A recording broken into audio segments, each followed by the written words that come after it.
Bonjour à tous et bienvenue dans votre émission de santé DocPop 1 sur 7. Aujourd'hui, nous allons parler de l'effet des conflits sur la santé mentale et c'est avec notre psychologue Joël Ndiaché. C'est parti. Selon un rapport de l'Organisation mondiale de la santé qui date de 2019, la quasi-totalité des personnes qui ont vécu une situation d'urgence souffrent de pathologies mentales. Ces données révèlent qu'en zone de conflit, une personne sur 5 vit avec une forme de trouble mental allant d'une dépression légère ou d'une anxiété à une psychose. Ce même rapport précise qu'une personne sur 11, soit 9% ayant connu la guerre ou une autre situation de conflit, présente un trouble mental modéré à sévère. Une personne sur 5, soit 22% habitant dans une zone de conflit, souffre des maladies mentales. La vie dans une contrée de conflit n'est pas du tout facile. Très vite, l'individu qui subit ce climat conflictuel devient fragile et peut à tout moment perdre la raison. Une situation qui trouve des explications dans les propos du psychologue Joël Ndiaché que je vous propose d'écouter. Alors, quel est l'impact des conflits sur la santé? Déjà, je tiens à préciser que je suis psychologue clinicien, donc je vais parler beaucoup plus de la santé mentale et moins de la santé entre guillemets physique, ou alors beaucoup plus de la santé psychologique. Alors, l'impact est multiple parce que si on part de la définition même de la santé mentale, pour être en santé mentale ou alors entre guillemets en bonne santé mentale, il faut remplir 4 conditions. C'est-à-dire qu'il faut être capable de pouvoir surmonter les difficultés quotidiennes qu'on rencontre.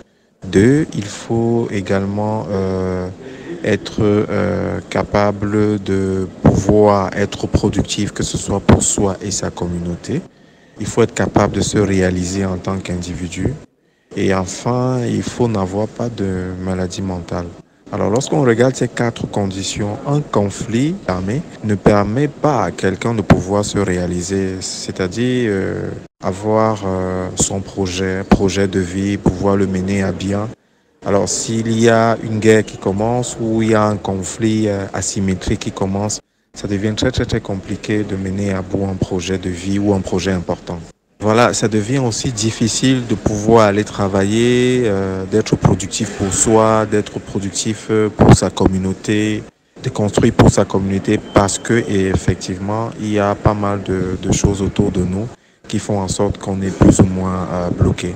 Voilà, ça c'était pour brosser un peu les choses de manière plus générale. Bon, maintenant, si on aborde des choses un peu plus spécifiques sur la santé, notamment l'aspect maladie mentale, la situation d'un conflit armé est un facteur de risque unanimement reconnu et très important de décompensation psychopathologique. Ça veut dire que lorsqu'il y a un conflit armé quelque part, il y a un pourcentage de chances qui s'élève de manière considérable que les maladies mentales ou bien les souffrances psychologiques significatives surviennent chez les personnes.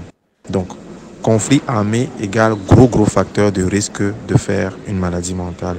Et alors, quelles sont les maladies mentales, par exemple, qu'on peut rencontrer lorsqu'on est confronté dans un environnement où il y a un conflit armé? On va dire, par exemple, ce qui est beaucoup plus retrouvé, c'est ce qu'on appelle le psychotraumatisme. C'est-à-dire que le conflit armé est classé parmi les événements les plus difficiles, les plus effroyables, les plus sidérants. Et lorsqu'on est confronté à ce type d'événement, ça peut produire ce qu'on appelle un trouble de stress post-traumatique. Ça peut provoquer ce qu'on appelle un trouble de stress aigu. Ça peut provoquer ce qu'on appelle des traumatismes complexes. Donc, la situation environnementale entraîne forcément ou bien contribue largement à la survenue d'un traumatisme psychologique, notamment d'un trouble de stress post-traumatique. Ça, c'est une pathologie. Il y en a maintenant une autre pathologie qu'on rencontre chez les personnes qui sont dans ce type de situation. Et c'est ce qu'on appelle la dépression. Il faut comprendre la dépression comme quelque chose, un état psychologique ou bien psychopathologique, c'est-à-dire de souffrance qui survient lorsqu'on a perdu quelque chose qu'on a fortement investi. Alors, les gens font généralement les dépressions lorsqu'ils ont perdu quelque chose de très cher. Et imaginez donc ce que des individus peuvent perdre en situation de conflit armé. On peut perdre sa maison, on peut perdre des êtres chers, on peut être déplacé parce qu'il y a une situation. Donc, il y a par exemple la situation des déplacés internes au Cameroun qu'on connaît. À côté de la dépression maintenant, il y a quelque chose qu'on rencontre souvent chez les personnes qui sont dans des situations de conflit armé. À côté de la dépression et du psychotraumatisme, on rencontre ce qu'on appelle les deuils compliqués. C'est-à-dire que normalement, lorsqu'on est dans une période de deuil, il y a un processus de deuil qui s'enclenche de manière automatique chez tous les êtres humains. C'est ce qu'on appelle communément le travail de deuil. Et il se fait par des étapes, principalement 3 grandes phases qu'on peut appeler. La première phase qui est le choc, le déni, la deuxième phase qui est la phase dépressive, la troisième phase qui est la phase où on se reconstruit, où on est dans l'acceptation et la reconstruction. Bon, il faut dire que les personnes qui sont confrontées aux situations de conflit armé engagent le processus, mais il se complique. C'est-à-dire, il ne va pas jusqu'à terme, il ne va pas jusqu'au bout. Ce qui fait que on se retrouve donc en situation de deuil compliqué.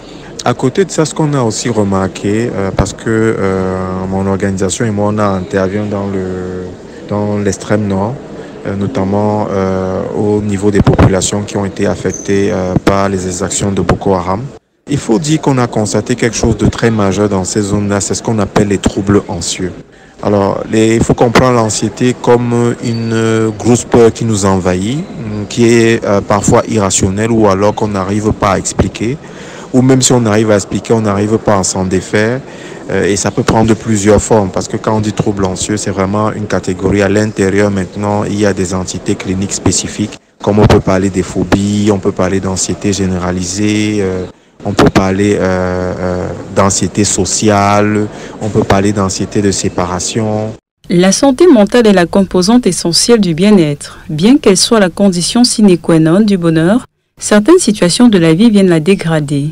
Comme toute pathologie, la maladie mentale a des méthodes thérapeutiques. Les facteurs de protection, c'est quelque chose qui se met en place pendant qu'on vit, depuis qu'on est enfant, on grandit, on vit, on est adulte, ainsi de suite. Au jour le jour, il se met en place. Et puis, ça nous aide à amortir le choc. Maintenant, il y a des facteurs de résilience, c'est-à-dire qui nous permettent d'aller de l'avant lorsqu'on a été choqué, lorsqu'on est confronté à une catastrophe comme la guerre, par exemple. Donc, c'est quelque chose qui nous permet de rebondir. Ça ne nous protège pas seulement au point où on reste sur place, mais ça nous amène à surmonter, à aller de l'avant. Ce n'est pas que là pour amortir les chocs comme le facteur de protection, mais ça nous fait aller au-delà du choc, rebondir, remonter, même lorsqu'on a été effondré. Parce qu'on peut avoir les facteurs de protection et s'effondrer aussi. Mais ce qui va nous permettre de remonter, c'est vraiment les facteurs de résilience. C'est avoir la capacité d'élaborer, de se donner des projets, des objectifs et de les mener à terme. Parce que quand on commence à le faire, ça nous donne la capacité d'avoir confiance en nous, de nous dire, voilà, on peut se donner un objectif et aller à la fin. C'est de pouvoir avoir la capacité à être autonome et compter davantage sur soi. C'est bon de compter sur les autres, de demander l'aide, mais il est essentiel aussi de pouvoir compter sur soi-même.